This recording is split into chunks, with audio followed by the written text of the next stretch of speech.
Thank Malphus. I was starting to think I was the only one. How are you? You look exhausted. You did. That's probably one of the after effects of the potion, but it will pass, I'm sure of it. But it's good to see the Grandmaster was right after all. I woke up just a few hours earlier, and he was here in the meantime. He didn't doubt for a single second that you would make it. But I suppose mutual congratulations are in order. We made it. We passed the trial. Almost, yes. All that is left to do is to take the oath, and then Grandmaster Aranthiel will exalt us to the keepers of the first sigil. Speaking of whom, he also told me some things while you were asleep. About the Pyreans, about these dreams, and of course about this cycle. This is so bizarre, really. At first we're told out of nowhere that the gods have died, and now humanity is on the brink of extinction. This is a lot to take in.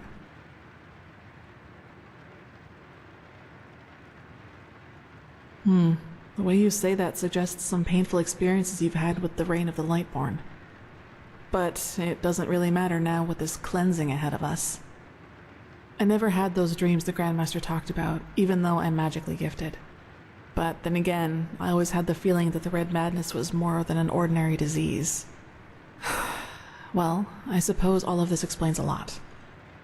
At least now I can understand why the Grandmaster was willing to break all the traditions of the Order just to get you exalted to be a keeper.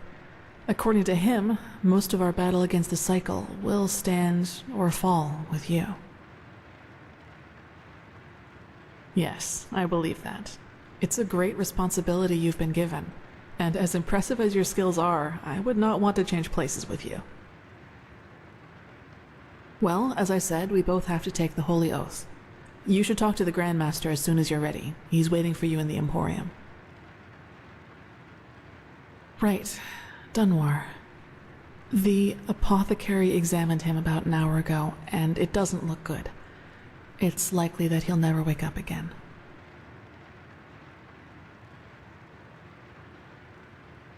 No, in spite of everything. You know, Dunwar was one of those people who tried to gild their insecurity with boastful behavior. The reality is that he was the last of his bloodline, and his faith in the path and his destiny as a keeper were all that he had left. And who knows, maybe he would have been a great help to the Order with the right guidance. But I guess Master Bartar's revelation was just too much for him. It's hard to be told that everything you've lived for was a lie.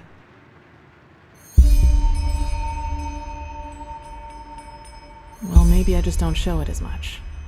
But yes, in a way, you're probably right. I suppose that's mainly due to the fact that to me, as opposed to Dunwar, the Order always stood for an idea. And an idea doesn't die with the one who first thought of it. Funny that the Grandmaster said nearly the same thing during the exaltation.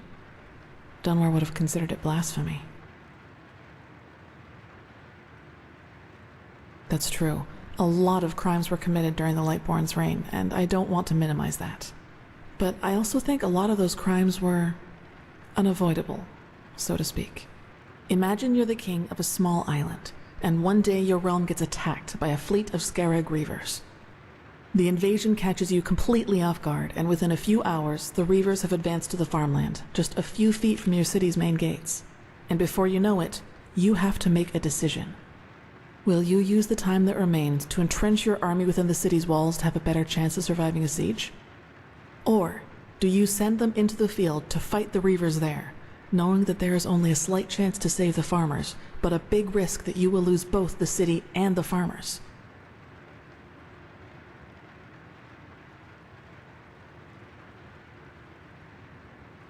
It would, yes. But what if your foray fails, and ends up being the reason why the Scarab can break through the city's fortifications? Wouldn't that too make you responsible for all the townsfolk they would kill once they got in? What I'm trying to say is, it doesn't matter what you do. There will be people who will despise you for your decision. If your attempt to rescue the farmers fails, you will be accused of having acted blindly and idealistically.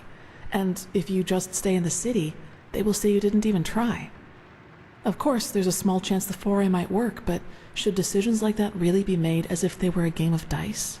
As I said, I don't mean to absolve the Lightborn of their crimes, but I'd wager my left hand that they had a lot of similar decisions to make. I knew the question would come eventually. I suppose the answer depends on whether you're in the mood for some gloomy talk. Sooner or later, you'll hear it from someone else anyway, so why not from me first?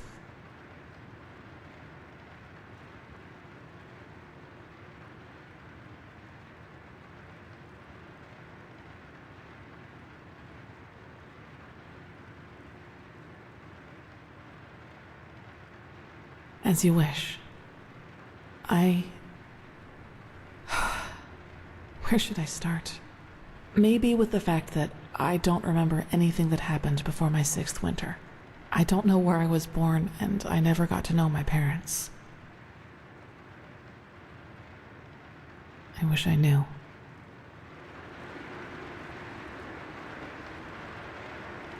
What I do know, though, is that the first memory I have is of waking up in the middle of some village.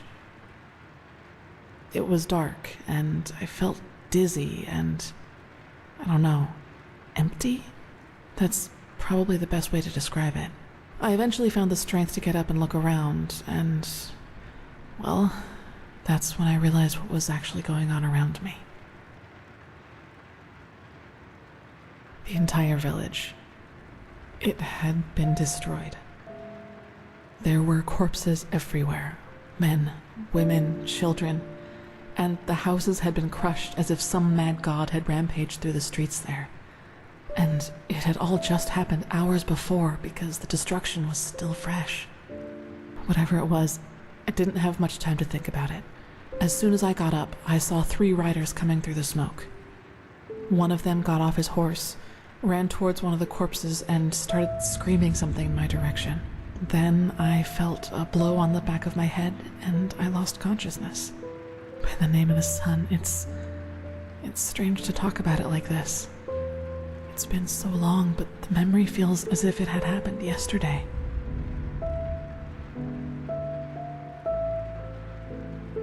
It's okay. Anyway, it turned out that the riders were men from the village who had gone hunting.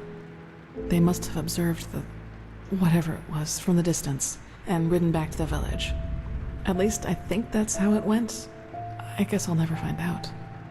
The reason they thought I was somehow involved is that the village priest found me a couple of days before it happened near a shrine in the wilderness. Apparently, I was wearing torn clothing, and no matter what the apothecary tried, he couldn't wake me up from my comatose sleep. And it seems that made the writers think I was some kind of witch child, or unholy beast, whichever you prefer. For you, maybe. For them, as simple people, it was probably the best explanation they had. And think about it, it's not that far off. A motherless child who neither talks nor breathes steadily is found abandoned on the roadside and has a strange mark on her face. They leave to go hunting, and when they come back, they find their village in ruins with that foundling child being the only survivor. You have to admit, it's not that much of a stretch, even if those men hadn't been superstitious farmers. Probably. Truth be told, I try not to think about it too much. And actually, it doesn't matter, because I somehow managed to get away before they could do anything. I even made it to Ark all by myself, which didn't turn out to be much of an improvement in the end because I was pathless. Yes. Thinking about it now, I actually wonder how I made it through my time down there. But maybe that's one of the advantages of being a child. You don't think. You just act. Still, the winters down there were cruel, and if Master Tyrus hadn't found and taken care of me, I probably wouldn't have made it through my 2nd year. Yes, otherwise I would not be here. He saw me, and he knew what he had to do, is how he put it. Of course, the Order wasn't too happy about a pathless child in the Scuola, just as some aren't happy about you being here. But Tyrus was a highly regarded man, and that's why they let it slide.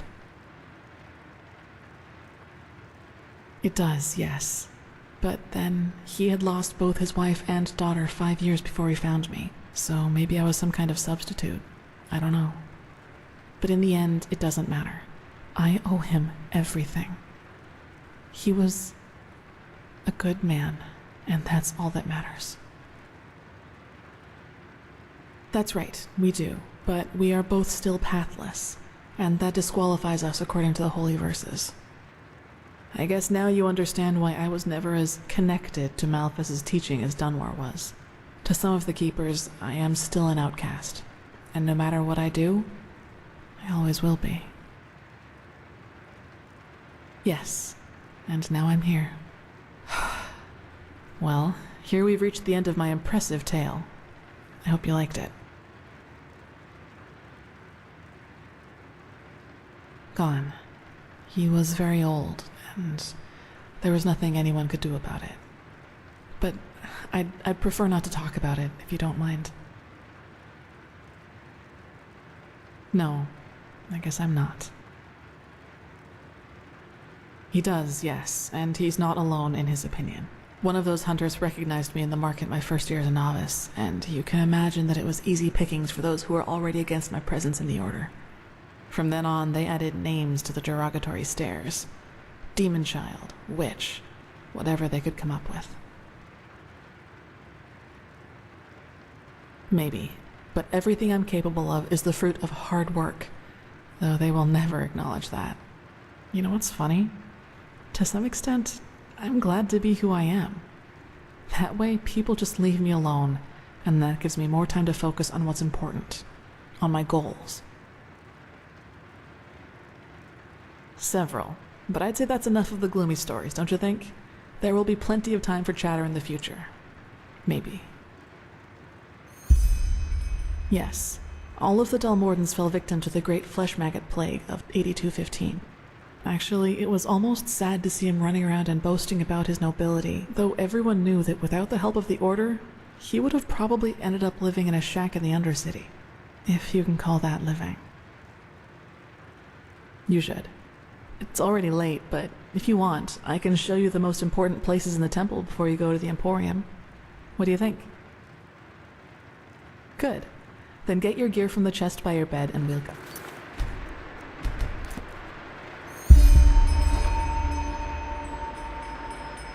Oh, then.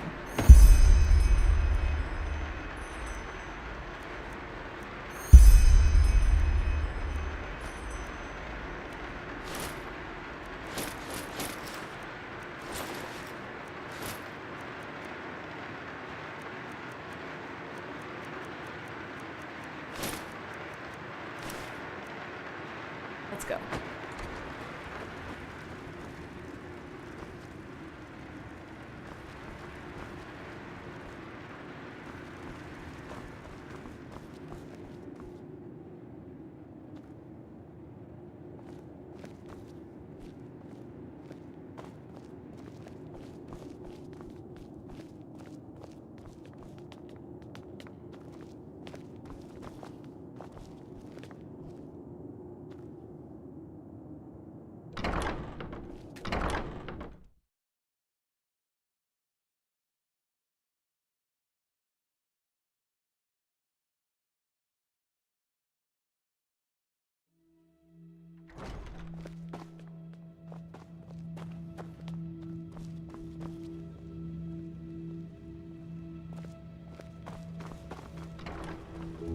Hoping. All right, this is the Sanctum. It's a place of silence and prayer, and also where we'll be exalted later. Yes. Pathlessness wherever you look. Where is this supposed to be? So expensive.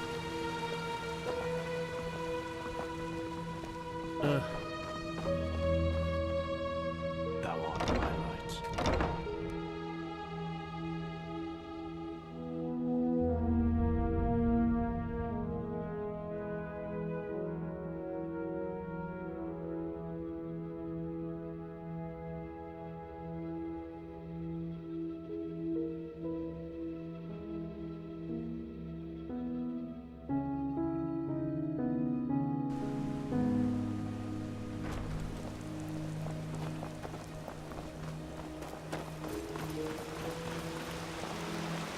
Okay, I think you've seen this place before.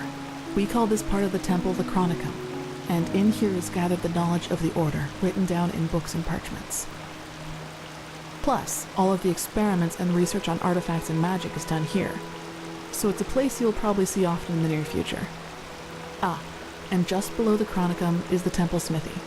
You should go there if you need equipment. Over there, that's the Scuola and the Quarters, where both the Keepers and the Novices live. There's also a training room where everything from swordplay to marksmanship can be trained and taught. You will find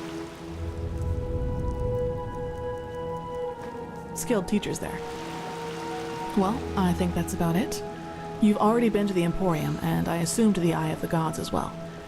I suggest you speak to the Grandmaster as soon as you're ready to take the oath. Prepare myself, probably. Now walk blessed. I will see you soon.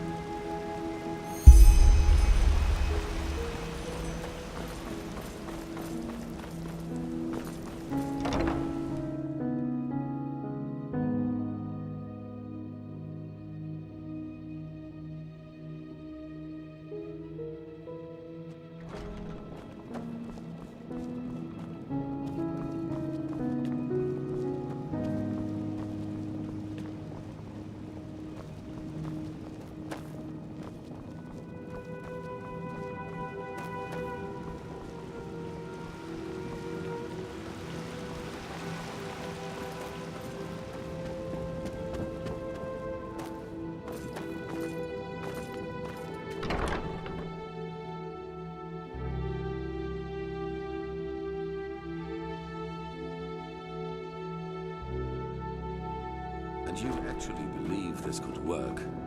It sounds absurd. I don't believe I...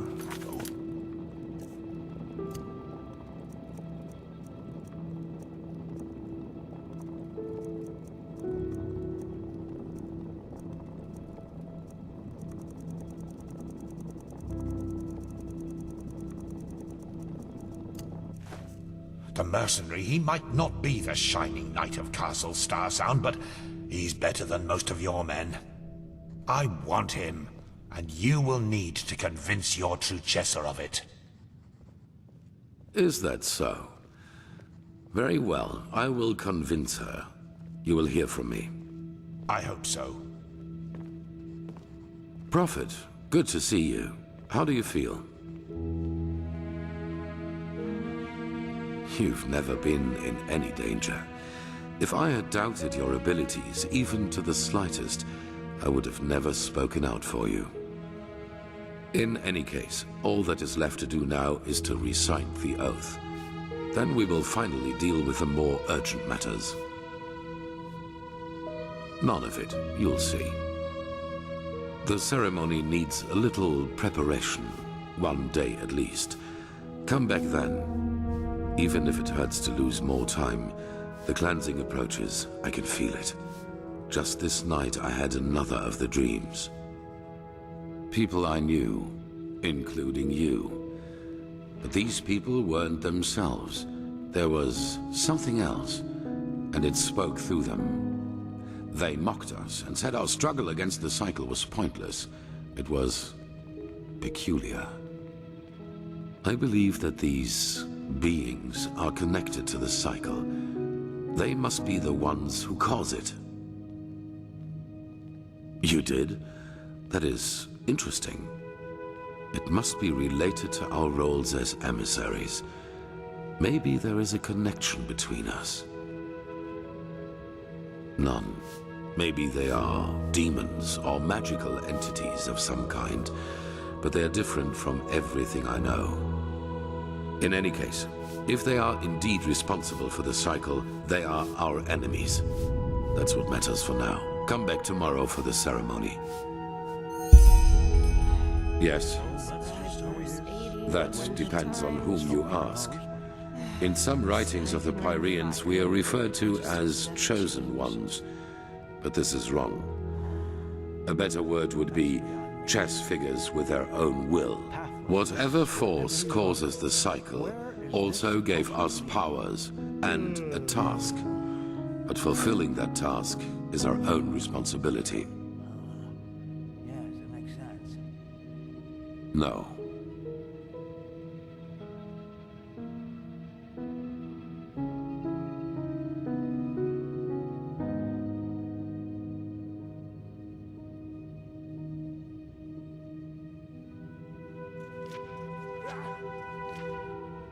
Well, that is something else we only know in broad strokes. It is my task to lead mankind in its battle against the cleansing, to rally our strengths, so to speak. Yours is to read the echo and help us gain the knowledge we need for victory. How exactly you're going to do that is something we still have to find out. I do not know, but there are hints. We will see. Good question. In their writing, the Pyreans say it has existed for aeons. Since this world exists, since the sea of eventualities exists, so too then does the cycle. It seems to be a part of existence, so to speak. The Pyreans didn't, and neither did the dozen civilizations that came before them. That is what we know. But as for what happened before that, our knowledge about the past is limited. All that matters for now is that the cycle threatens us, and that we have to stop it.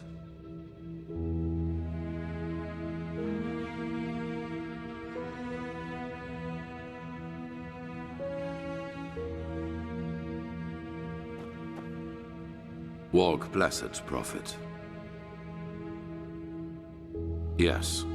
Why do you ask? They did. What are you getting at?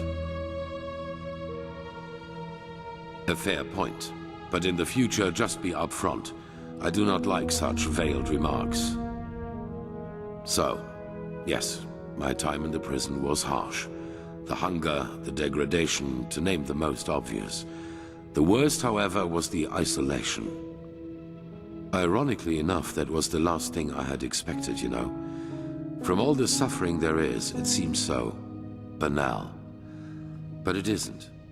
You either find ways to cope with it, or it breaks you. Fortunately, I managed to do the former. For me, it was memories of the time before my incarceration. The prospect of what would come after it. They were my window into the outer world, so to speak. They reminded me that I was more than this deprived creature I had become in those dungeons. Strange. Everything seemed too bright, too unreal. I especially felt that in the cloister with Narazul's mages. I had difficulty talking to other people, and whenever I did, it felt as if the others were like wax figures. Like some cruel joke put in front of my eyes in order to mock me.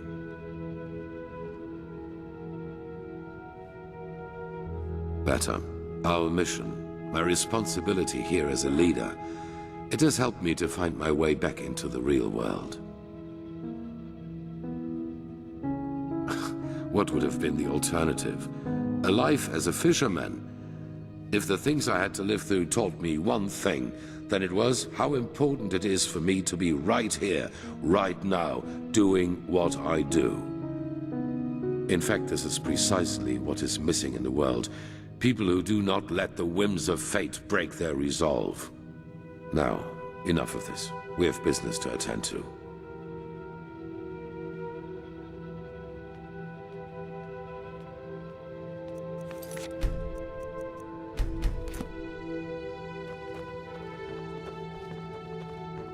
Let's hope he knows what he's... This holy ground, Outlander. You don't belong here.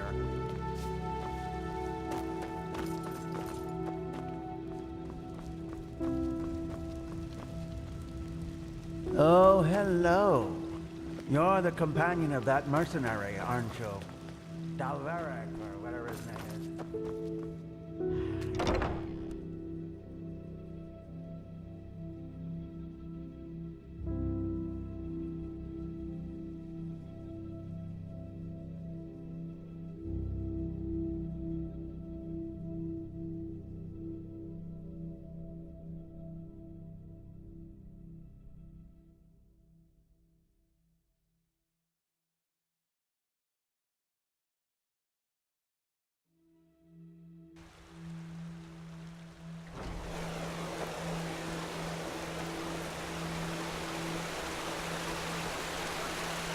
Phew!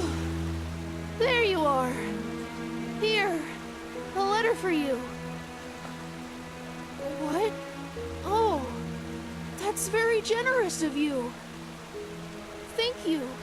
Safe travels, and may his light guide you.